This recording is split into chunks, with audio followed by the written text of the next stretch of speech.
اپنے مظلوم کشمیری بھائیوں کے ساتھ اظہار یکجہتی منایا جا رہا ہے۔ آج پوری قوم اپنے کشمیری بھائیوں کو یہ پیغام دینے کے لیے میدان عمل میں نکلی ہے کہ ہم آپ کو بھولے نہیں ہیں۔ آپ کی قربانیاں ہمیں یاد ہیں، جس طرح آپ نے اپنے بچوں کو قربان کر کے پاکستان زندہ باد کے نعرے لگائے، جس طرح وہاں کے بزرگوں نے اپنے ناتواں کندھوں پر اپنے جگر گوشوں کے لاشیں اٹھائے، جس طرح کشمیر کے اندر ہماری ماں بہنوں اور بیٹیوں نے قربانیاں پیش کر کے پاکستان کے اس حلالی پرچم میں اپنے جگر گوشوں کو لپیٹ کر دفن کیا۔ پاکستان اپنے کشمیری بھائیوں کے ساتھ نہ صرف اظہار یکجہتی کرتا ہے، بلکہ پاکستان کے بچے بچے کا دل اپنے مظلوم کشمیری بھائیوں کے ساتھ دھڑکتا ہے۔ ہمیں یاد ہے ہمارے قائد نے فرمایا تھا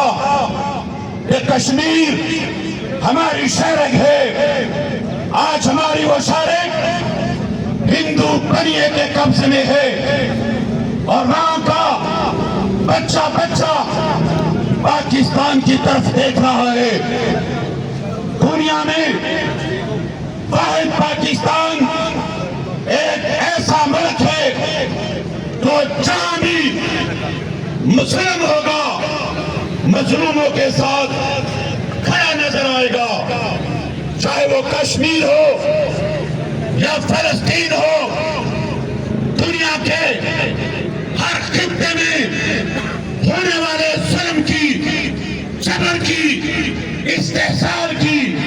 پاکستان مذمت کرتا ہے، لیکن اس کے ساتھ ساتھ ہم اپنے کشمیری بھائیوں کو یہ بھی کہنا چاہتے ہیں کہ امت مسلمہ آپ کی قربانیوں کو دیکھ رہی ہے، کشمیر کو مسلمانوں کے خون سے رنگین ہوتے ہوئے دیکھ رہی ہے، لیکن پرابلم یہ ہے، مصیبت یہ ہے کہ عالم اسلام کے بے عمل اور بہت سے حکمران امریکہ کی غلامی کا طوق پہن چکے ہیں۔ یہی وجہ ہے کہ آج پوری امت مسلمہ کے حکمران حق بات کہنے سے ڈرتے ہیں اور سب کی نظریں پاکستان کی طرف ہیں۔ الحمدللہ پاکستان ایک ایٹمی قوت ہے، ہماری مسلح افواج جس کو دنیا تسلیم کرتی ہے، جس کا ماٹو ایمان، تقوی اور جہاد فی سبیل اللہ ہے، اور جس طرح ہم نے اپنے ازلی دشمن بھارت کو جب پاکستان پر اس نے حملہ کیا تو ہماری مسلح افواج نے جس طرح ان کے منہ پر تماچا مارا، اس کی چیخیں پوری دنیا نے سنی، اور جو گھمنڈ اور غرور مودی سرکار کا تھا اس کو خاک میں ہماری مسلح افواج نے ملا کے پوری دنیا کو دکھا دیا کہ یہ وہ ملک ہے اور یہ وہ فوج ہے جو لا الہ الا اللہ محمد رسول اللہ صلی اللہ علیہ وسلم پر اللہ نے یہ خطہ ہمیں عطا کیا ہے، اور یہ ہماری وہ فوج ہے جس کا ماٹو ایمان، تقوی اور جہاد فی سبیل اللہ ہے۔ یا رسول اللہ۔ لیکن حضرات محترم، آپ نے دیکھا کہ پاکستان ایک ایسا پرامن خطہ ہے کہ جو کلمہ طیبہ کی بنیاد پر بنا، جو راستہ مدینہ کے بعد روئے زمین پر اگر اللہ رب العزت نے کوئی خطہ عطا کیا تو یہ پاکستان ہے. لیکن عالم کفر چاہے وہ CIA ہو, چاہے وہ راہ ہو, چاہے وہ موساد ہو, ان کی کوشش ہے کہ پاکستان میں خونی کھیل کھیلا جائے. وہ پاکستان کے امن کو برباد کرنے کے لیے, پاکستان میں خون ریزی کرنے کے لیے, اور پاکستان کی عوام اور پاکستان کی ملٹری کو آپس میں لڑانے کے لیے مذموم اور ناپاک کوششیں کرتے ہیں. آج آپ نے دیکھا کہ بلوچستان کے اندر اور خیبر پختونخوا کے اندر جو خونی کھیل کھیلا جا رہا ہے اس کے پیچھے یہی مودی بے غیرت ہے اور اس کے وہ چمچے, وہ کڑچے ہیں جو چاہتے ہیں کہ پاکستان کو اسی طرح الجھایا جائے اور پاکستان میں یہ خونی کھیل کھیلا جائے. لیکن الحمدللہ آپ نے دیکھا کہ ہمارے شہیدوں نے, ہمارے نوجوانوں نے, ہمارے آرمی کے ان نونہالوں نے, ان جوانوں نے اپنی جان کی بازی دے کر ان بے ضمیروں کو, ان بے شرموں کو, مودی کے اشاروں کو کافر کردار تک پہنچایا. لیکن افسوس یہ ہے اس وقت عزیز میں آج بھی ایسے غدار من کو مل رہے ہیں جو پاکستان کا کھاتے ہیں, جو پاکستان کو پیتے ہیں, جو پاکستان میں رہتے ہیں اور پاکستان کے خلاف وہ میر جعفر اور میر صادق کا کردار ادا کر رہے ہیں. ہمیں ایسے کالے بھیڑیوں کو کیفر کردار تک پہنچانا ہوگا. ہم نے کتنا عرصہ اپنے افغانی بھائیوں کا ساتھ دیا, ہم نے اپنے ملک کو ان کے لیے کھول دیا, ہم نے ہر قسم کے ساتھ ان کو تعاون کیا, ان کو ایجوکیٹ کیا, ان کے بچوں کو تعلیم دی. پوسٹر وقت میں ہم نے ان کا ساتھ دیا. لیکن آج دیکھیں کہ وہ بھی اغیار کی بولی بول رہے ہیں اور مودی کی گود میں بیٹھ کر پاکستان کے خلاف باتیں کر رہے ہیں. لیکن اللہ محترم, اب ہم سب کی یہ بھی ذمہ داری بنتی ہے کہ اگر ہم مضبوط ہوں گے,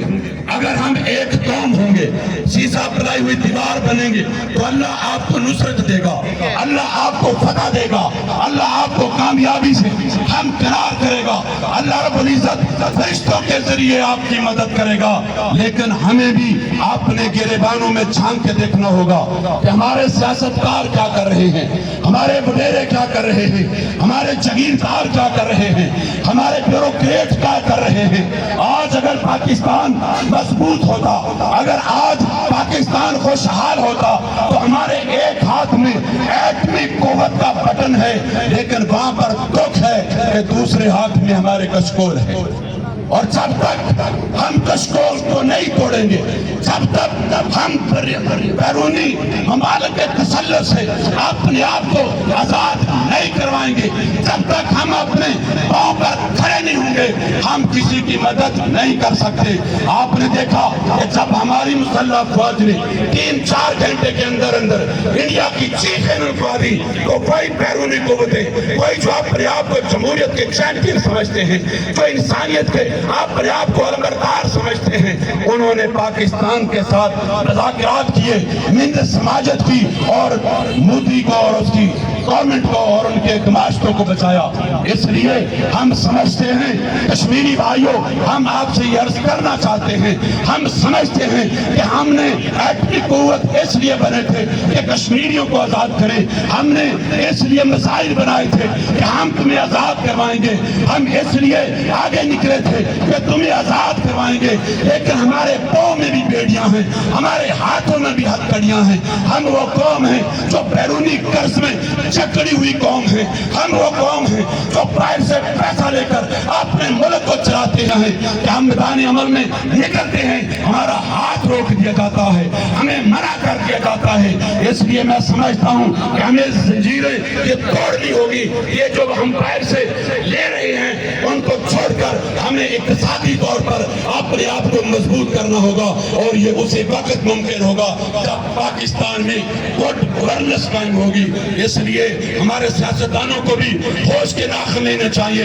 اپنی لڑائی ختم کر کے ایک پیج پہ آنا ہوگا. تمام سیاسی اکابرین کو ایک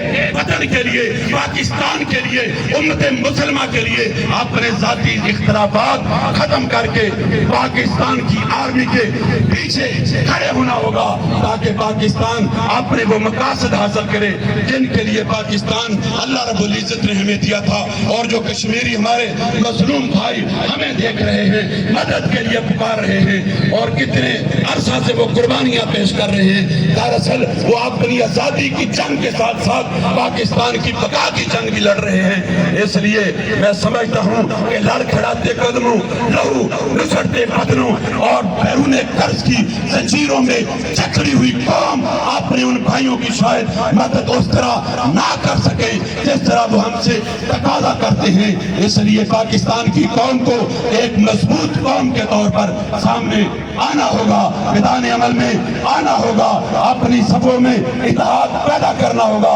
اختلافات کو ختم کرنا ہوگا اور جمہوریت کو صحیح معنوں میں ملک میں رائج کرنا ہوگا، عدل و انصاف قائم کرنا ہوگا، رشوت، چور بازاری، اقربا پروری، ناجائز منافع خوری اور لوٹ مار سے قوم کو اجتماعی طور پہ توبہ کرنی ہوگی، تاکہ پاکستان نہ صرف ایک فلائی اسٹیٹ بنے بلکہ عالم اسلام کی قیادت بھی کرے۔ اور یہ کہتے ہوئے اپنی بات کو ختم کرتا ہوں کہ ہم دیں گے تڑپ ایسی ملت کے جوانوں کو، اسلام کے متوالے طوفان اٹھا دیں گے، توحید کے پرچم کو جب کام کے نکلیں گے، مغرب کے نظاموں کو دنیا سے مٹا دیں گے، اسلام کے لشکر کو ہم پھر سے جگائیں گے، باطل کے ایوانوں میں ہلچل سی مچا دیں گے، ہم دین محمد کے وہ رنگ بکھیریں گے، ہر گھر میں محبت کے ہم پھول کھلا دیں گے۔ بس بات ہے کچھ دیر کی، مغموم بہارو، یہ ظلم و تشدد یہ غلامی نہ رہے گی، مندر کے تسلط کی